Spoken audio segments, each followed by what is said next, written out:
Hello guys, welcome back to the vlog. ಇವತ್ತಿನ ಒಂದು vlog ಅಲ್ಲಿ ನಾವು ಚಿಕನ್ ಫ್ರೈಡ್ ರೈಸ್ ಮನೆಯಲ್ಲೇ ತುಂಬಾನೇ ಈಸಿಯಾಗಿ ರೆಸ್ಟೋರೆಂಟ್ ಸ್ಟೈಲ್ ಅಲ್ಲಿ ಯಾವ ತರ ಮಾಡೋದಂತ ಹೇಳಿ ನೋಡೋಣ. ತುಂಬಾನೇ ಈಸಿ ಮೆಥಡ್ ಗೈಸ್. ತುಂಬಾ ಜಾಸ್ತಿ ಏನು ಇಂಗ್ರೀಡಿಯೆಂಟ್ಸ್ ಯೂಸ್ ಮಾಡಲ್ಲ, ಆದ್ರೆ ಟೇಸ್ಟ್ ಮಾತ್ರ ತುಂಬಾನೇ ಡೆಲಿಷಿಯಸ್ ಆಗಿರುತ್ತೆ.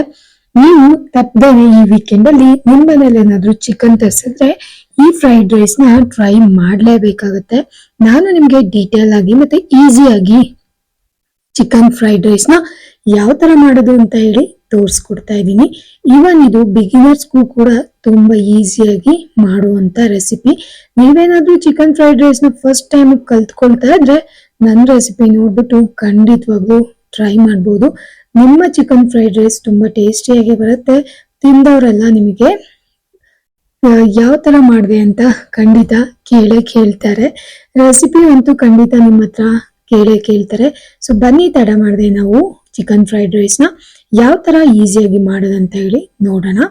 ನಾನು ಇಲ್ಲಿ ಚಿಕನ್ ಫ್ರೈಡ್ ರೈಸ್ಗೆ 2 ಈ ತರ ಚಿಕನ್ ಬ್ರೆಸ್ಟ್ ನ ತಗೊಂಡಿದ್ದೀನಿ. ಲೈಕ್ ಇದು ವಿತೌಟ್ ಬೋನ್ ಇರುವಂತದ್ದು. ಇದನ್ನ ಚಿಕ್ಕದಾಗಿ ನಾನು ಫಸ್ಟ್ ತಗೊಂಡ್ ಬಂದಾದ್ಮೇಲೆ ನೀಟಾಗಿ ವಾಶ್ ಮಾಡಿ ಕಟ್ ಮಾಡಿ ಒಂದು ಕ್ಯೂಬ್ಸ್ ರೀತಿ, ಇಲ್ಲಾಂದ್ರೆ ಚಿಕ್ಕ ಸೈಜ್ ಅಲ್ಲಿ ಕಟ್ ಮಾಡಿ ಇಟ್ಕೊಳ್ಬಹುದು. ನಾನು ಅದೇ ತರ ಕಟ್ ಮಾಡಿ ಇಟ್ಕೊಂಡಿದೀನಿ. ಅದಾದ್ಮೇಲೆ ಒಂದು ಬೌಲ್ಗೆ ನಾನು ಇದನ್ನೆಲ್ಲ ಹಾಕೊಳ್ತಾ ಇದ್ದೀನಿ ಕಟ್ ಮಾಡಿ ಆದ್ಮೇಲೆ. ಅದಾದ್ಮೇಲೆ ರುಚಿಗೆ ತಕ್ಕಷ್ಟು ಉಪ್ಪನ್ನ ಇದಕ್ಕೆ ಸೇರಿಸ್ಕೊಂಡಿದೀನಿ. ಒಂದು ಹಾಫ್ ಲೆಮನ್ ನ ಸ್ಕ್ವೀಸ್ ಮಾಡ್ಕೊಳ್ತಾ ಇದ್ದೀನಿ. ಅದಾದ್ಮೇಲೆ 1 ಟೇಬಲ್ ಸ್ಪೂನ್ ಅಷ್ಟು ಇದಕ್ಕೆ ಶುಂಠಿ ಮತ್ತು ಬೆಳ್ಳುಳ್ಳಿಯ ಒಂದು ಪೇಸ್ಟ್ ಅನ್ನು ಸೇರಿಸ್ಕೊಳ್ತಾ ಇದ್ದೀನಿ. ನೆಕ್ಸ್ಟ್ ನಾನು ಇದಕ್ಕೆ 1 ಟೇಬಲ್ ಸ್ಪೂನ್ ಅಷ್ಟು ಹಚ್ಚ ಖಾರದ ಪುಡಿ, ನೀವು ಕಾಶ್ಮೀರಿ ರೆಡ್ ಚಿಲ್ಲಿ ಪೌಡರ್ ಬೇಕಂದ್ರೂ ಆಡ್ ಮಾಡ್ಕೋಬಹುದು.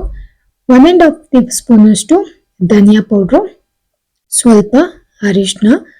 ಅದಾದ್ಮೇಲೆ ಚಿಕನ್ ಫ್ಲೇವರ್ನ ಜಾಸ್ತಿ ಮಾಡೋದಕ್ಕೆ ಅಂತ ಹೇಳಿ, ಎನ್ಹಾನ್ಸ್ ಮಾಡೋದಕ್ಕೆ ಟೇಸ್ಟ್ನ ಸ್ವಲ್ಪ ಮ್ಯಾಗಿ ಮಸಾಲಾ ಪೌಡರ್ನ ಆಡ್ ಮಾಡ್ಕೊಂಡಿದ್ದೀನಿ, ಅದು ಆಪ್ಷನಲ್ಲು. ಅದಾದ್ಮೇಲೆ ಸ್ವಲ್ಪ ಕಾರ್ನ್ ಫ್ಲೋರ್, ಸ್ವಲ್ಪ ಅಕ್ಕಿ ಹಿಟ್ಟನ್ನ ಸೇರಿಸ್ಕೊಂಡಿದ್ದೀನಿ. ನೀವು ಚಿಕನ್ ಎಷ್ಟು ತಗೊಳ್ತೀರಾ ಅದ್ರ ಮೇಲೆ ಈ ಹಿಟ್ಟು ಮಸಾಲ ಎಲ್ಲ ಅಡ್ಜಸ್ಟ್ ಮಾಡ್ಕೊಳ್ಳಿ. ಅದಾದ್ಮೇಲೆ ಸೋಯಾ ಸಾಸು ಲಾಸ್ಟ್ ಅಲ್ಲಿ ಸ್ವಲ್ಪ ಆಡ್ ಮಾಡ್ಕೊಂಡು 1 ಸ್ಪೂನ್ ಸಹಾಯದಿಂದ ಇದೆಲ್ಲದನ್ನು ನೀಟಾಗಿ ಮಿಕ್ಸ್ ಮಾಡ್ಕೊಳ್ತಾ ಇದ್ದೀನಿ. ಇದೆಲ್ಲ ನೀಟಾಗಿ ಚಿಕನ್ಗೆ ಕೋಟ್ ಆಗ್ಬೇಕು. ಅದ್ರ ಮೇಲ್ಗಡೆ ಒಂದು ಮೊಟ್ಟೆನೂ ಬ್ರೇಕ್ ಮಾಡ್ಬಿಟ್ಟು ಒಂದು ಹೋಲ್ ಎಗ್ ನ ಸೇರಿಸ್ಕೊಳ್ತಾ ಇದ್ದೀನಿ. ಹಳದಿ ಎಲ್ಲೋ ಅದೆಲ್ಲ ಇಲ್ಲ, ಹೋಲ್ ಎಗ್ ನೇ ಸೇರಿಸ್ಕೊಳ್ತಾ ಇದ್ದೀನಿ. ಅದಾದ್ಮೇಲೆ ಅದೇ ಸ್ಪೂನ್ ಸಹಾಯದಿಂದ ನೀಟಾಗಿ ಎಲ್ಲದನ್ನು ಕೂಡ ಮಿಕ್ಸ್ ಮಾಡ್ಕೊಳ್ತಾ ಇದ್ದೀನಿ. ತುಂಬಾನೇ ನೀಟಾಗಿ ಇದು ಕೋಟ್ ಆಗ್ಬೇಕು. ಇದನ್ನ ಟೈಮ್ ಇದ್ರೆ ಒಂದು ಹಾಫ್ ಅನ್ ಅವರ್ ಅಷ್ಟು ಟೈಮು ನೀವು ಮ್ಯಾರಿನೇಟ್ ಆಗಕ್ಕೆ ಬಿಟ್ಬಿಡಿ. ಓಕೆನಾ? ಫ್ರಿಜ್ ಅಲ್ಲಿ ಕೂಡ ಎತ್ತಿಡ್ಬೋದು. ಇಲ್ಲಿ ನಾನು ತರಕಾರಿ ಅಂತ ಹೇಳಿ ಸ್ಪ್ರಿಂಗ್ ಆನಿಯನ್, ಕ್ಯಾಪ್ಸಿಕಮ್, ಕ್ಯಾಬೇಜ್ ಮತ್ತೆ ಸ್ವಲ್ಪ ಆನಿಯನ್, ಚಿಕ್ಕ ಆನಿಯನ್ಸ್ ಬರುತ್ತಲ್ಲ ಶಾಲೆಟ್ಸ್, ಅದನ್ನ ತಗೊಂಡಿದ್ದೀನಿ. ಜೊತೆಲಿ ಮ್ಯಾರಿನೇಟ್ ಆಗಿರುವಂತ ಚಿಕನ್, ಆಲ್ರೆಡಿ ಮಸಾಲ ಹಾಕಿ ಮ್ಯಾರಿನೇಟ್ ಮಾಡಿರುವಂತ ಚಿಕನ್ ಕೂಡ ಎತ್ತಿಟ್ಕೊಂಡಿದ್ದೀನಿ. ನೀವು ಇದ್ರ ಜೊತೆ ತರಕಾರಿ ಅಂತ ಕ್ಯಾರೆಟ್, ಬೀನ್ಸು ಏನ್ ಬೇಕಂದ್ರೂ ಆಡ್ ಮಾಡ್ಕೊಳ್ಬಹುದು. ನಾನಿವತ್ತು ಸ್ವಲ್ಪ ಗ್ರೀನ್ ಆಗಿ ಸ್ವಲ್ಪ ಚೆನ್ನಾಗಿ ಕಾಣ್ಲಿ ಅಂತ ಹೇಳಿ ಕ್ಯಾಪ್ಸಿಕಮ್ ಮತ್ತೆ ಬೀನ್ಸ್ ಎಲ್ಲ ಏನೂ ಆಡ್ ಮಾಡ್ತಿಲ್ಲ. ನನ್ನ ಹತ್ರ ಏನ್ ವೆಜಿಟೇಬಲ್ ಇದೆ ಅದನ್ನ ಮಾತ್ರ ಆಡ್ ಮಾಡ್ಕೊಂಡಿದ್ದೀನಿ. ಕ್ಯಾಬೇಜ್ ಇತ್ತು, ಕ್ಯಾಪ್ಸಿಕಮ್ ಇತ್ತು, ಮತ್ತೆ ಸ್ಪ್ರಿಂಗ್ ಆನಿಯನ್ ಇತ್ತು, ಅದನ್ನ ಮಾತ್ರ ಆಡ್ ಮಾಡ್ಕೊಂಡಿದ್ದೀನಿ. ನೋಡೋದಕ್ಕೂ ತುಂಬಾ ಚೆನ್ನಾಗಿ ಕಾಣಿಸ್ತಾ ಇದೆ ಅಲ್ಲ. ಸೊ ನಾವು ಈ ತರ ಮಾಡುವಾಗ ಎಲ್ಲದನ್ನು ರೆಡಿ ಮಾಡಿ ಇಟ್ಕೊಂಡ್ಬಿಟ್ರೆ ಕುಕಿಂಗ್ ಮಾಡುವಾಗ ನಮ್ಗೆ ತುಂಬಾನೇ ಈಸಿ ಅಂತ ಅನ್ಸುತ್ತೆ. ನಾನು ಹೂಕೋಸ್ನ ಈ ತರ ಉದ್ದುದ್ದಕ್ಕೆ ಕಟ್ ಮಾಡಿ ಇಟ್ಕೊಂಡಿದ್ದೀನಿ. ಸ್ಪ್ರಿಂಗ್ ಆನಿಯನ್ ಚಿಕ್ಕದಾಗಿ ಸ್ಲೈಸ್ ಮಾಡಿ ಅಂದ್ರೆ ಕಟ್ ಮಾಡ್ಬಿಟ್ಟು ಎತ್ತಿಟ್ಕೊಂಡಿದ್ದೀನಿ. ಇನ್ನು ಮ್ಯಾರಿನೇಟ್ ಆಗಿರುವಂತ ಚಿಕನ್ ನ ಒಂದು ಪಾತ್ರೆಯಲ್ಲಿ ಎಣ್ಣೆ ಬಿಸಿ ಮಾಡ್ಕೊಂಡ್ಬಿಟ್ಟು ಆ ಚಿಕನ್ ನ ಡೀಪ್ ಫ್ರೈ ಮಾಡ್ಕೊಳ್ತಾ ಇದ್ದೀನಿ. ಆಯಿಲ್ ಅಲ್ಲೇ ಡೀಪ್ ಫ್ರೈ ಮಾಡ್ಕೊಳ್ತಾ ಇದ್ದೀನಿ. ಲೈಕ್ ಸ್ವಲ್ಪ ಬಿಸಿಯಾಗಿರೋ ಆಯಿಲ್ ಅಲ್ಲಿ ಒಂದು 5 ರಿಂದ 10 ನಿಮಿಷದವರೆಗೂ ಚೆನ್ನಾಗಿ ಡೀಪ್ ಫ್ರೈ ಮಾಡ್ಕೊಳ್ತಾ ಇದ್ದೀನಿ. ಮೀಡಿಯಂ ಫ್ಲೇಮ್ ಅಲ್ಲೇ ನೀವು ಮಾಡ್ಕೊಳ್ಬಹುದು. ಇಲ್ಲ ಬೇಗ ಆಗ್ಬೇಕು ಅಂದ್ರೆ ಹೈ ಫ್ಲೇಮ್ ಅಲ್ಲಿ ಮಾಡ್ಕೊಂಡು ಬೇಗ ಚಿಕನ್ ತಗೊಳ್ಬೇಕು. ನಾವು ಚಿಕನ್ 65 ಯಾವ ತರ ಮಾಡ್ಕೊಳ್ತೀವಲ್ಲ ಅದೇ ತರ ಈ ಚಿಕನ್ ಕೂಡ ಆಯಿಲ್ ಅಲ್ಲಿ ಡೀಪ್ ಆಗಿ ಫ್ರೈ ಮಾಡ್ಕೊಳ್ಬೇಕು. ಈ ಚಿಕನ್ ಬೆಂದಿದ್ಯೋ ಅಂತ ಹೆಂಗ್ ಗೊತ್ತಾಗುತ್ತೆ ಅಂತ ಹೇಳಿದ್ರೆ, ಈ ಮೇಲ್ಗಡೆ ಬಬಲ್ಸ್ ಎಲ್ಲ ಬರ್ತಿದ್ಯಲ್ಲ, ಈ ಬಬಲ್ಸ್ ನಾವು ಚಿಕನ್ ಹಾಕಿದ್ಮೇಲೆ ಒಂದ್ 5 ರಿಂದ 6 ನಿಮಿಷದೊಳಗಡೆ ಕಮ್ಮಿ ಆಗ್ಬಿಡುತ್ತೆ. ಆ ಟೈಮಲ್ಲಿ ಚಿಕನ್ ಚೆನ್ನಾಗಿ ಬೆಂದಿದೆ ಅಂತ ಹೇಳಿ. ಕೆಲವೊಬ್ರು ಚಿಕನ್ ಫ್ರೈಡ್ ರೈಸ್ ಅಲ್ಲಿ ಚಿಕನ್ ಜಾಸ್ತಿ ಬೇಯೋದಕ್ಕೆ, ಡೀಪ್ ಫ್ರೈ ಆಗೋದಕ್ಕೆ ಬಿಡಲ್ಲ.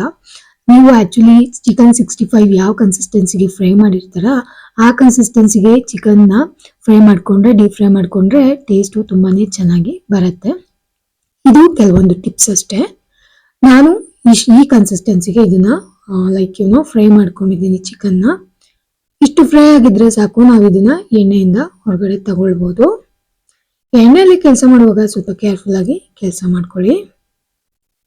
ಇದೆಲ್ಲದನ್ನು ತೆಗೆದ್ಬಿಟ್ಟು ನಾನು ಒಂದು ಪ್ಲೇಟ್ ಅಲ್ಲಿ ಹಾಕೊಂಡಿದ್ದೀನಿ.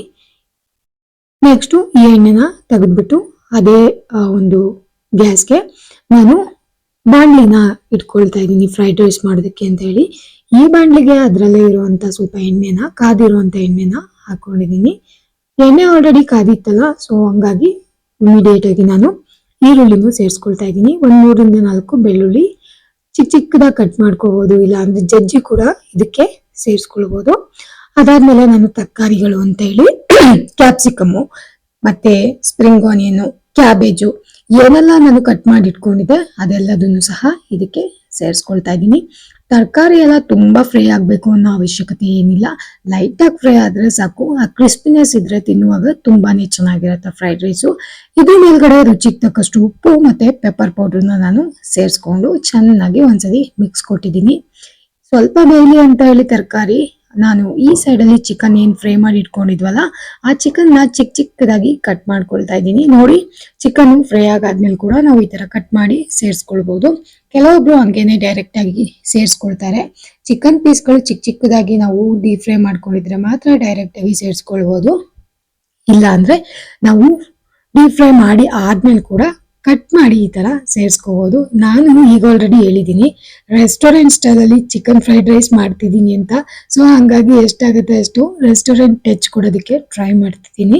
ಇನ್ನು ಒಂದು ಎಗ್ ನಾನು ಇದಕ್ಕೆ ಸೇರಿಸ್ಕೊಳ್ತಾ ಇದ್ದೀನಿ. ಯೂಶುವಲಿ ಚಿಕನ್ ಫ್ರೈಡ್ ರೈಸ್ಗೆ ಸ್ವಲ್ಪ ಎಗ್ ಹಾಕಿದ್ರು ತಿನ್ನುವಾಗ ಚೆನ್ನಾಗಿರುತ್ತೆ ಅಂತ ಹೇಳಿ ಒಂದು ಹೋಲ್ ಎಗ್ ನಾನು ಇದಕ್ಕೆ ಬ್ರೇಕ್ ಮಾಡ್ಕೊಂಡು ತರಕಾರಿನ ಸೈಡ್ ಅಲ್ಲಿ ಸರಿಸ್ಕೊಂಡು ಅದೇ ಬಾಂಡ್ಲಿಲಿ ಚೆನ್ನಾಗಿ ಫ್ರೈ ಕೂಡ ಮಾಡ್ಕೊಳ್ತಾ ಇದ್ದೀನಿ. ಈ ಎಗ್ ಸ್ವಲ್ಪ ಫ್ರೈ ಆಗಾದ್ಮೇಲೆ ತರಕಾರಿ ಜೊತೆ ಎಲ್ಲ ಹಾಕಿ ಸೇರಿಸ್ಕೊಂಡ್ಬಿಡೋಣ. ಮೀಡಿಯಂ ಫ್ಲೇಮ್ ಅಲ್ಲೇ ಇಟ್ಕೊಂಡಿದ್ದೀನಿ, ಹೈ ಫ್ಲೇಮ್ ಅಲ್ಲಿ ಇಟ್ಕೊಂಡು ಮಾಡ್ಕೊಂಬಿಡಿ. ತರಕಾರಿ ತುಂಬಾ ಬೆಂದೋಗ್ಬಿಡತ್ತೆ, ಎಗ್ಗುನು ತುಂಬಾ ಫ್ರೈ ಆಗೋಗುತ್ತೆ. ಸೊ ಇದೆಲ್ಲ ಚೆನ್ನಾಗಿ ಒಂದ್ಸರಿ ಫ್ರೈ ಆದ್ಮೇಲೆ ಒಂದು ನೀಟಾಗಿ ಇದಕ್ಕೆ ಮಿಕ್ಸ್ ಕೊಟ್ಬಿಟ್ಟು ನಾವೇನ್ ವೈಟ್ ರೈಸ್ ಮಾಡ್ಕೊಂಡು ಇಟ್ಕೊಂಡಿದ್ವಲ್ಲ ಅದನ್ನ ಸೇರಿಸ್ಕೊಳ್ಳೋಣ. ನಾನು ಈಗ ಆಲ್ರೆಡಿ ವೈಟ್ ರೈಸ್ ನ ಮಾಡಿ ಎತ್ತಿ ಇಟ್ಕೊಂಡಿದ್ದೆ. ಅದೇ ರೈಸನ್ನ ಇಲ್ಲಿಗೆ ಸೇರಿಸ್ಕೊಳ್ತಾ ಇದ್ದೀನಿ. ನೀವು basmati rice, normal rice, jeera rice, biryani rice ಯಾವ ರೈಸ್ ಬೇಕಂದ್ರೂ ಇದಕ್ಕೆ ಸೇರಿಸ್ಕೊಳ್ಬಹುದು. ಯಾಕೆಂದ್ರೆ ನಾವು ರೈಸು ಸಪ್ರೇಟ್ ಆಗಿ ಮಾಡಿ ಇಟ್ಕೊಳ್ಳೋದ್ರಿಂದ ನಮಗೆ ರೈಸನ್ನ ಯಾವ ರೈಸ್ ಸೇರಿಸ್ಕೊಂಡ್ರು ಏನು ಪ್ರಾಬ್ಲಮ್ ಆಗಲ್ಲ. ಇನ್ನು ಇದಕ್ಕೆ ನಾನು ಮೇಲ್ಗಡೆ ಉಪ್ಪು, ಪೆಪ್ಪರ್ ಪೌಡರ್ ಮತ್ತೆ ಚಿಕ್ಕದಾಗಿ ಕಟ್ ಮಾಡಿ ಇಟ್ಕೊಂಡಿರುವಂತ ಡೀಪ್ ಫ್ರೈ ಚಿಕನ್ ಸೇರಿಸ್ಕೊಂಡು ಮೇಲ್ಗಡೆ ಸ್ವಲ್ಪ ಸೋಯಾ ಸಾಸ್ನು ಸೇರಿಸ್ಕೊಳ್ತಾ ಇದ್ದೀನಿ. ನಿಮಗೆ ಬೇಕು ಅಂದ್ರೆ ಟೊಮೊಟೊ ಮತ್ತೆ ಚಿಲ್ಲಿ ಕೆಚಪ್ ಕೂಡ ಇದಕ್ಕೆ ಸೇರಿಸ್ಕೊಳ್ಬಹುದು. ನಾನು ಇವತ್ತು ಫ್ರೈಡ್ ರೈಸ್ಗೆ ಟೊಮೊಟೊ ಮತ್ತೆ ಚಿಲ್ಲಿ ಕೆಚಪ್ ನ ಲಾಸ್ಟ್ ಅಲ್ಲಿ ಸೇರಿಸ್ಕೊಳ್ತಿದ್ದೀನಿ. ಇನ್ ಕೇಸ್ ನಿಮ್ಮ ಹತ್ರ ಇಲ್ಲ ಅಂದ್ರೆ ಅದು ಆಪ್ಷನಲ್ ಕೂಡ ನೀವು ಕನ್ಸಿಡರ್ ಮಾಡಬಹುದು.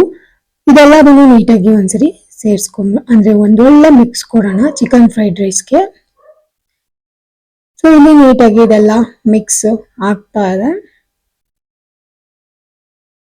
ಈ ಟೈಮಲ್ಲಿ ನೀವು ಜಾಸ್ತಿ ಫ್ಲೇಮ್ನ ಇಟ್ಕೋಬೇಡಿ, ಮೀಡಿಯಂ ಫ್ಲೇಮು ಇಲ್ಲ ಲೈಟ್ ಫ್ಲೇಮ್ನ ಇಟ್ಕೊಂಡ್ಬಿಟ್ಟೆ ರೈಸ್ನ ಸೇರಿಸ್ಕೊಳ್ಳಿ. ಇಲ್ಲ ಅಂದ್ರೆ ತಳ ಹಿಡಿಯುವಂತ ಚಾನ್ಸಸ್ ತುಂಬಾ ಜಾಸ್ತಿನೇ ಇರುತ್ತೆ.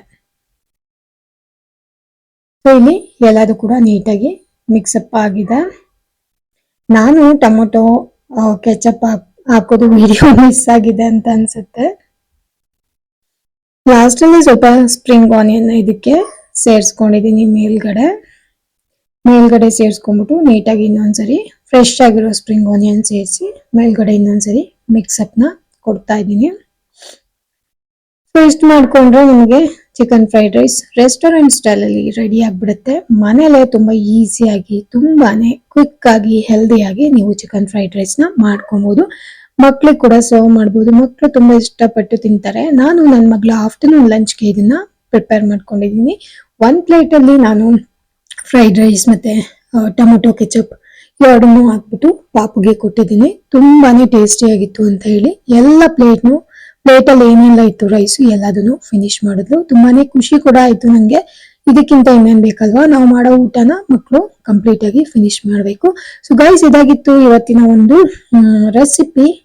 ಸೊ ಹೋಪ್ಫುಲಿ ನಿಮ್ಗೆ ಈ ವಿಡಿಯೋ ರೆಸಿಪಿ ಇಷ್ಟ ಆಯ್ತು ಅಂತ ಅನ್ಕೊಂಡು ವ್ಲಾಗ್ ನ ಮುಗಿಸ್ತಾ ಇದ್ದೀನಿ. ವಿಡಿಯೋನ ಸಂಪೂರ್ಣವಾಗಿ ನೋಡಿದ್ದಕ್ಕೆ ತುಂಬಾನೇ ಧನ್ಯವಾದಗಳು. ಯಾರೆಲ್ಲ ಸಬ್ಸ್ಕ್ರೈಬ್ ಮಾಡದೆ ನೋಡ್ತಿದ್ದೀರಾ ದಯವಿಟ್ಟು ಸಬ್ಸ್ಕ್ರೈಬ್ ಮಾಡ್ಕೊಳ್ಳಿ. Thank you for watching.